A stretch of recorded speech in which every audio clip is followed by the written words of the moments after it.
ఇంకెవ్వరు చెప్పినా వాడు అట్లా అందరినీ మ్యానిపులేట్ చేసుకుంటూ పోయాడు మ్యామ్. నీ ఒక్కరితోనేనా ఇంకా చాలా మందితో ఉందా ఆశిష్ తనకి ఇలాంటి రిలేషన్స్? అవన్నీ నాకు తెలియదు మ్యామ్.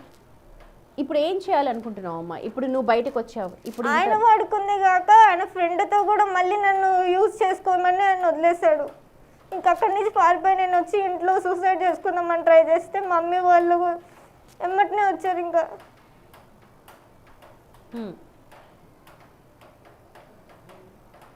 తను అలా చేసింది కాక తన ఫ్రెండ్ సైకోలాగా బిహేవ్ చేసేవాడు మ్యామ్ నాతో.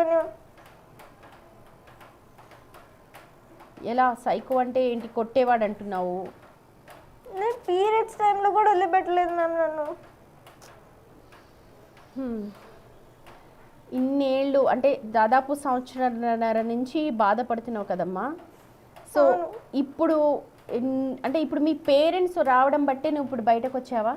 ఎందుకంటే మీ మదర్ సపోర్ట్ ఉంది, పేరెంట్స్ సపోర్ట్ ఉంది కాబట్టి నేను బయటకు వచ్చి మాట్లాడుతున్నాను మ్యామ్. నిజమే అమ్మా, ఎందుకంటే ఇప్పుడు ఈ జరిగిన ఘటనలు లేకపోతే ఇవన్నీ కూడా పేరెంట్స్కి చెప్పలేము, అలా అని ఫ్రెండ్స్తో షేర్ చేయలేము. అండ్ కాలేజ్లో చెప్తే కూడా ఎవరు ఏమీ చేయలేదని అంటున్నావు. అండ్ ఫ్రెండ్ ఎవరైతే చెప్పారో ఆ ఫ్రెండ్ ఎవరు? ఫ్రెండ్తో కూడా అలాగే ఉండాలి అని చెప్పాను అన్నారు కదా. ప్రవీణ్ అని 2021 మా college diploma pass out ma'am. Okay. అతన్ని నాకు అతను ఆశీషే పరిచయం చేశాడు.